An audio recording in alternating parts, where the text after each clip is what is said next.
Jemaat yang terkasih, Gereja-gereja Kristen Jawa Seklasis Kartasura, puji syukur kita boleh diperkenankan untuk bertemu dalam rangka menghayati masa Pentakosta. Dan selama 10 hari kita akan bersama-sama merenungkan firman Tuhan bersama dengan para pendeta seklasis dan vikaris. Kiranya Bapak Ibu, saudara dapat mengikuti, terlebih menghayati bersama dengan keluarga, agar kita dimampukan untuk senantiasa hidup di dalam kehendak Tuhan dan mau senantiasa dipimpin oleh Roh Tuhan. Pada hari pertama ini, mari kita akan bersama-sama memulai persekutuan doa masa Pentakosta. Kita bersaat teduh.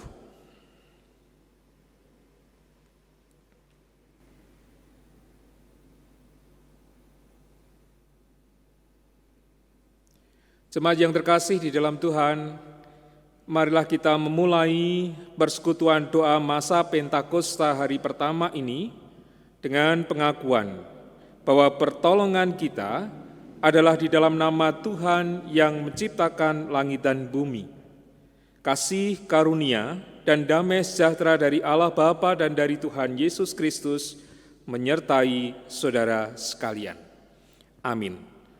Bapak Ibu saudara yang terkasih di dalam Tuhan, kita boleh bersyukur oleh karena cinta kasih Tuhan dan layaklah kita memuji namanya melalui pelengkap Kidung Jemaat nomor 55 bait pertama dan yang kedua.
Haleluya, pujilah namanya, karena Tuhan senantiasa memelihara kehidupan kita.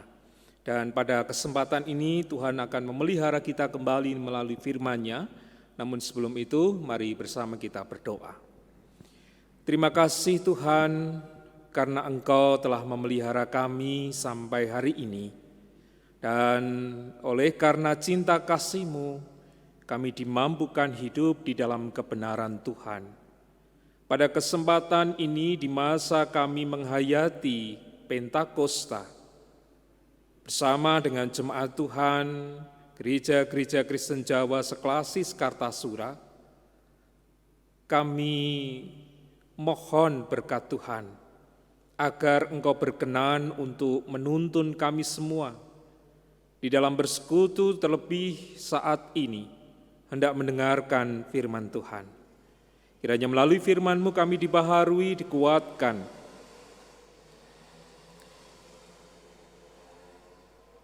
dan dimampukan untuk hidup di dalam kebenaran Tuhan. Hamba-Mu yang Tuhan perkenankan untuk memberitakannya juga Tuhan berkati. Dalam Kristus kami berdoa. Amin. Bapak Ibu Saudara-saudara yang dikasihi oleh Tuhan, firman Tuhan yang kita akan dengarkan terambil dari Kisah Para Rasul pasal yang ke-10, ayat pertama sampai dengan yang ke-6, dan ayat 28 serta 29. Kisah Para Rasul pasal 10 ayat 1 sampai 6, 28 dan 29. Demikian pembacaannya. Di Kaisaria ada seorang yang bernama Cornelius, seorang perwira pasukan yang disebut pasukan Italia. Ia saleh, ia serta seisi rumahnya takut akan Allah, dan ia memberi banyak sedekah kepada umat Yahudi dan senantiasa berdoa kepada Allah. Dalam suatu penglihatan, kira-kira jam 3 petang, jelas tampak kepadanya seorang malaikat Allah masuk ke rumahnya dan berkata kepadanya, "Cornelius." Ia menatap malaikat itu dan dengan takut ia berkata, "Ada apa Tuhan?" Jawab malaikat itu, "Semua doamu dan sedekahmu telah naik ke hadirat Allah dan Allah mengingat engkau. Dan sekarang suruhlah beberapa orang ke Yope untuk menjemput seorang yang bernama Simon dan yang disebut Petrus. Ia menumpang di rumah seorang penyamak kulit yang bernama Simon yang tinggal di tepi laut." Ia berkata kepada mereka, "Kamu tahu betapa kerasnya larangan bagi seorang Yahudi untuk bergaul dengan orang-orang yang bukan Yahudi atau masuk ke rumah mereka. Tetapi Allah telah menunjukkan kepadaku bahwa aku tidak boleh menyebut orang najis atau tidak tahir. Itulah sebabnya aku tidak berkeberatan ketika aku dipanggil lalu datang kemari. Sekarang aku ingin tahu apa sebabnya kamu memanggil aku."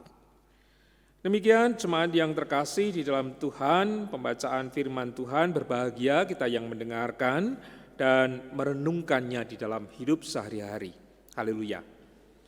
Saudara yang terkasih di dalam Tuhan Yesus Kristus, firman yang kita renungkan pada kesempatan ini diberi tema melanggar demi taat. Jemaat yang terkasih, kalau kita mendengar kata melanggar, pasti akan selalu berhubungan dengan tindakan yang tidak taat. Melanggar perintah, melanggar aturan, melanggar tradisi, melanggar kebiasaan, melanggar hal-hal yang dirasa sudah menjadi kesepakatan bersama, baik itu di dalam kehidupan bernegara dan bermasyarakat dan sebagainya. Nah, ketika kita memahami bahwa atau kita melihat bahwa orang itu sudah melanggar, apa yang ada di benak kita terhadap orang yang melanggar itu? Tentunya kita dalam hati akan berkata, orang ini adalah orang yang tidak benar. Orang ini sak karepe dhewe, kata orang Jawa begitu ya. Orang yang susah diatur. Orang maunya sendiri dan seterusnya. Itu baru kata melanggar. Kalau kemudian dihubungkan dengan tema melanggar demi taat, ini semakin akan membingungkan kita. Melanggar demi taat, saya jadi ingat film yang ambil uang dari atasan lalu dibagikan kepada masyarakat, melanggar untuk taat. Robin Hood, dia melanggar aturan untuk tidak mencuri, tetapi dia mencuri. Tetapi ketaatannya adalah bahwa negara yang ia duduki atau ia hidup di situ ternyata tidak benar dalam memelihara rakyatnya. Nah, makanya ia melakukan itu. Jadi mencuri untuk kebaikan begitu ya. Itu hampir sama demikian. Apakah demikian? Saudara yang terkasih di dalam Tuhan Yesus, Kisah Para Rasul Pasal 10 ayat pertama sampai dengan 48 bercerita tentang seorang dari Kaisaria yang bernama Cornelius, seorang perwira pasukan yang disebut pasukan Italia. Dikatakan dalam ayat ini bahwa ia saleh, bukan hanya dia, tetapi seisi rumahnya takut akan Allah, dan ia juga selalu murah hati terhadap banyak orang. Ia selalu memberi sedekah kepada masyarakat. Ia selalu memberi amal begitu ya. Ia memberi apa yang dia punya kepada orang banyak. Dan dikatakan juga di situ ia senantiasa berdoa. Ia rajin berdoa. Suatu hari ia ditemui oleh malaikat Tuhan. Dan oleh karena imannya, Cornelius langsung bisa melihat bahwa itu adalah malaikat Tuhan. Maka seperti yang dikatakan dalam ayat yang keempat, ada apa Tuhan? Malaikat itu mengatakan, semua doamu dan sedekahmu telah naik ke hadirat Allah dan Allah mengingat engkau. Dan sekarang suruhlah beberapa orang ke Yope untuk menjemput seorang yang bernama Simon dan yang disebut Petrus. Apa yang diinginkan oleh Allah? Supaya Cornelius menemui Petrus. Di lain waktu, saudara-saudara, ketika Petrus ada di rumah penyamak kulit, dikatakan di situ ia menumpang di rumah seorang penyamak kulit yang bernama Simon yang tinggal di tepi laut. Waktu itu mungkin sedang istirahat dalam perjalanan untuk mewartakan kabar dari Tuhan. Dan pada saat ia beristirahat di situ, Tuhan memperlihatkan atau Tuhan memberikan penglihatan kepadanya, karena waktu itu dia lapar, dia ingin makan. Lalu Tuhan memberikan tanda dengan menurunkan sebuah kain lebar yang bergantung pada keempat sudutnya, yang diturunkan ke tanah.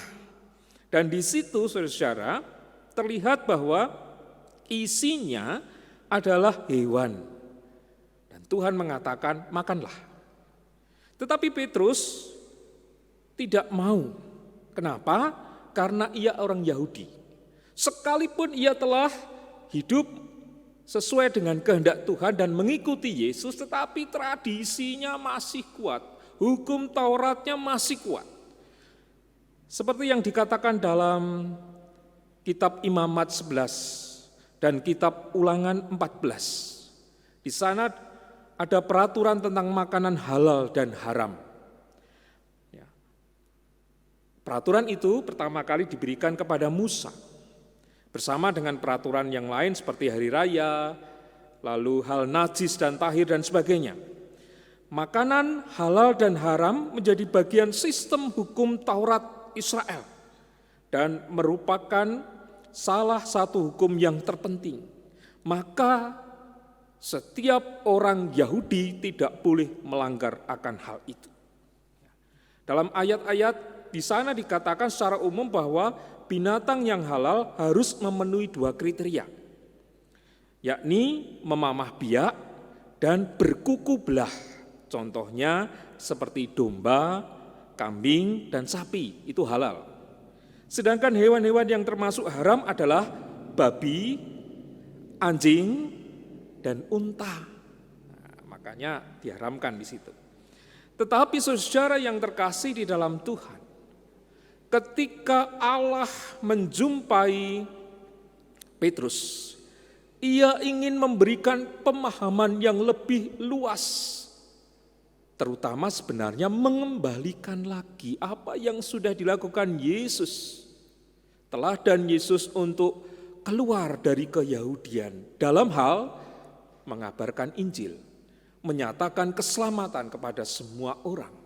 Yesus sudah memberikan teladan itu. Pada kesempatan ini Tuhan Allah ingin membongkar kembali bahwa memang untuk hidup dalam tradisi kemudian keluar dari tradisi atau aturan tidak mudah karena ketaatan itulah. Tetapi Tuhan ingin memperbarui pemahaman Petrus. Ini bukan hanya sekedar soal haram dan halal. Bukan hanya sekedar soal tahir atau kotor.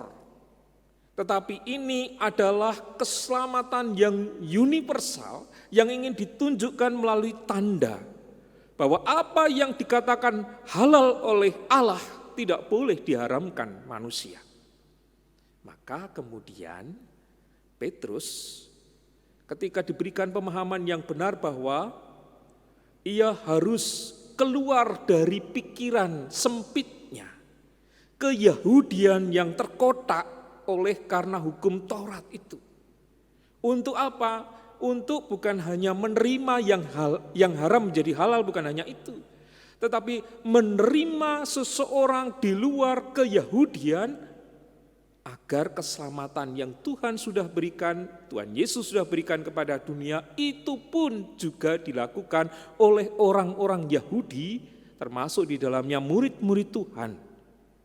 Kalau tidak dari mereka siapa? Karena Tuhan Yesus mengumpulkan 12 murid itu agar melanjutkan karya keselamatan bukan hanya kepada orang Yahudi, tetapi kepada semua orang di dunia ini. Maka yang perlu diperhatikan adalah bagaimana cara pandangnya, cara berpikirnya, dan apa yang sudah dibentuk oleh Tuhan Allah melalui tanda ini, ia mengendaki. Petrus pun mulai terbuka terhadap karya keselamatan yang diberikan Allah kepada orang lain, bangsa lain, dalam hal ini Kornelius. Maka setelah penglihatan itu, ketika orang suruhan Kornelius datang, ia mengiyakan akan datang ke sana menemui Kornelius. Dan apa yang kemudian terjadi? Mereka bercakap-cakap, mereka bercerita, lalu Petrus mengajarkan tentang siapa Allah, siapa Yesus, apa karya keselamatan Yesus bagi semua orang dan seterusnya. Dan pada akhir perjumpaan atau pengajaran itu, seperti yang dikatakan dalam ayat-ayat terakhir bacaan kita, Kornelius kemudian menyerahkan diri sepenuhnya kepada Tuhan dan terlebih ia menyerahkan dirinya untuk dibaptis. Bolehkah dalam ayat 47, bolehkah orang mencegah untuk membaptis orang-orang ini dengan air? Sedangkan mereka telah menerima Roh Kudus sama seperti kita. Lalu ia menyuruh mereka dibaptis dalam nama Yesus Kristus. Kemudian mereka meminta Petrus supaya ia tinggal beberapa hari lagi bersama-sama dengan mereka. Nah, saudara yang terkasih di dalam Tuhan, kalau cerita ini kita hubungkan kembali melalui tema melanggar demi taat, dalam konotasi yang negatif tentunya Petrus salah. Sebab apa? Sebab Petrus telah melanggar hukum Taurat. Hukum yang harus diikuti oleh semua orang Yahudi. Tetapi saudara-saudara, hukum Taurat itu telah digenapi oleh Yesus. Telah dibaharui oleh Yesus. Pemahaman kita semua orang itu adalah juga bagaimana kita hidup di dalam pembaharuan itu. Sekali lagi, kalau konotasinya negatif, pasti Petrus salah. Tetapi sekali lagi, oleh karena kehendak Tuhan sendirilah, maka ia kemudian mentaati apa yang sudah dikatakan oleh Tuhan. Dalam hal ini Petrus menunjukkan bahwa ia lebih taat kepada Allah. Ia lebih taat karena ia berjumpa dengan sosok yang memberikan hukum Taurat dibandingkan hanya menaati. Karena ia tahu persis, ia tahu bahwa inilah saatnya ia menerima semua orang. Ia menyelamatkan semua orang. Dan benar adanya Petrus menjalankan apa yang disuruh, dikehendaki oleh Allah. Semuanya tidak ada yang salah di mata Tuhan, Karena justru Tuhanlah yang membenarkan. Justru Tuhanlah yang meluruskan pemahaman sempit Petrus terhadap karya keselamatan bagi semua orang. Nah, saudara yang dikasihi oleh Tuhan Yesus Kristus, demikian pula kita sebagai orang percaya. Kadangkala kita mengakui masih sempit pemikiran kita ketika memandang seseorang, ketika ingin menolong seseorang. Masih sempit kerangka berpikir kita, orang yang saya tolong itu adalah orang yang baik juga kepada saya. Orang yang mengasihi saya. Kalau ada orang yang membenci saya, kalau orang yang ada yang tidak mengasihi saya, no, saya enggak mau. Ya, ngapain saya menolong orang yang membenci saya? Enggak ada gunanya, justru mungkin saya akan dimaki, diremehkan dan seterusnya. Betulkah begitu? Betul barangkali di awal. Tetapi saudara-saudara yang terkasih, kuasa Tuhan itu melebihi makian. Kuasa Tuhan itu melebihi kebencian. Kuasa Tuhan itu melebihi sempitnya pikiran kita, angan-angan kita, dan cara berpikir kita. Maka seperti yang melalui firman Tuhan yang kita terima saat ini, mari kita juga melihat Tuhan sudah memulai bagaimana Ia menyelamatkan manusia. Tuhan memulai dengan menerima semua orang. Maka kita pun sebagai orang yang dikasihinya juga harus demikian, bagaimana mentaati Tuhan dalam segala hal. Tidak lagi melanggar untuk dosa, ya, tetapi mentaati kehendak Tuhan untuk kebenaran, untuk kasih, untuk karya keselamatan Tuhan. Karena itu, umat kepunyaan Tuhan, mari bersama-sama senantiasa kita wujudkan hidup dalam ketaatan kepada Tuhan. Supaya semakin hari kita dimampukan menjadi alat damai sejahtera Tuhan. Dan semakin hari kita dimampukan mewujudkan keselamatan yang sudah Tuhan berikan kepada kita untuk semua orang. Tuhan memberkati kita semua. Amin.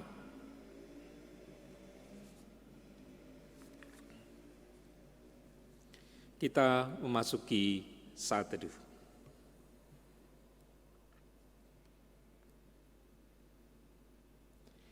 Bapa di dalam surga, kami bersyukur Tuhan mengingatkan kami akan karya keselamatan yang telah Tuhan nyatakan dalam diri Tuhan kami Yesus Kristus. Keselamatan itu untuk semua orang, semua bangsa tanpa memandang ras, golongan, suku, dan sebagainya. Melalui firman ini kami kembali diingatkan, supaya apa yang kami jalani dalam hal mengasihi sesama kami, tidak hanya yang seagama, sekeyakinan, yang suka sama kami, yang suka kepada kami, yang hidup bersama dengan kami, tetapi kepada semua orang yang belum mengenal Tuhan, kepada sesama kami yang berbeda ras, golongan, agama, keyakinan, cara berpikir, cara berbicara, bertindak, dan sebagainya. Supaya nyata benar apa yang sudah Tuhan Yesus lakukan kepada semua orang itu hadir melalui kehadiran kami di tengah sesama kami. Roh Kudus kiranya memampukan kami untuk melakukannya, supaya kasih dan karya Tuhan nyata di segala suasana dan kehidupan kami masing-masing. Bapa Surgawi, kami berdoa bagi gereja-gereja Kristen Jawa seklasis Kartasura. Umat kepunyaan Tuhan di lingkungan klasis Kartasura, Tuhan senantiasa mampukan untuk hidup di dalam kebenaran Tuhan. Hati yang senantiasa rela mengasihi, melakukan yang terbaik bagi Tuhan, dan senantiasa mau untuk menjalani panggilan Tuhan, Demikian pula Tuhan, ketika kami hadir di tengah masyarakat kami masing-masing, mampukan pula kami agar dapat menjalankan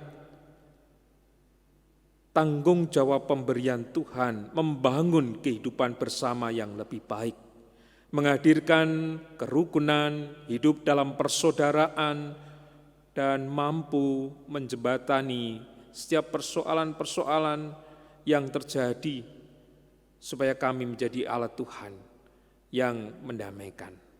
Kami berdoa bagi bangsa negara kami yang sampai saat ini masih harus hidup di dalam kungkungan pandemi COVID-19. Tuhan, sadarkanlah kami semua bagaimana kami harus hidup berdampingan dan cara kami hidup ketika pandemi ini belum usai. Agar kami mampu menghargai sesama kami, agar kami mampu bersama dengan pemerintah memulihkan kondisi negeri ini. Kami mau serahkan perjalanan kehidupan bangsa ini dan para pemimpin bangsa kami yang berupaya melahirkan keadilan dan kesejahteraan hanya kepada Tuhan. Dan berkatilah dalam upaya apapun untuk menjaga keutuhan Negara Kesatuan Republik Indonesia. Kami menyerahkan sepenuhnya ke dalam tangan kuasa-Mu, dan ampuni kesalahan kekurangan kami apabila di dalam kami bersama-sama merenungkan firman-Mu. Kami ingin Tuhan senantiasa menuntun dan melindungi kami di hari-hari yang akan datang. Dalam Kristus Yesus kami berdoa. Amin. Saudara yang terkasih di dalam Tuhan, mari kita bersama-sama bersedia untuk menyatakan karya Tuhan. Nyanyian pengutusan dari NKB 17 bait pertama dan kedua.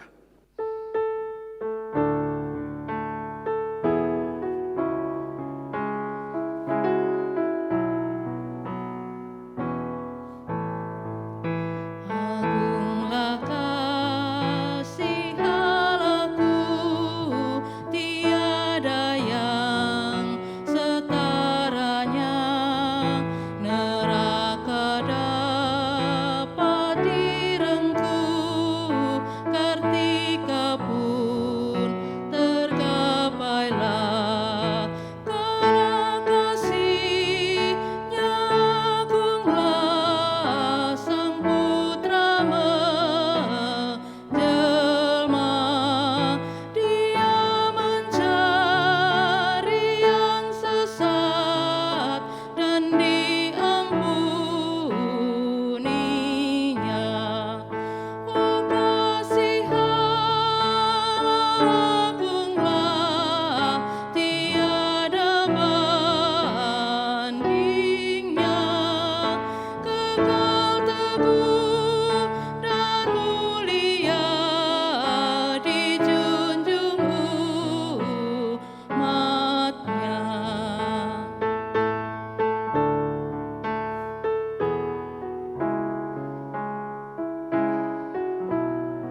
Jemaat yang terkasih di dalam Tuhan, kita akan akhiri persekutuan doa pada hari pertama ini dengan menerima berkat dari Tuhan.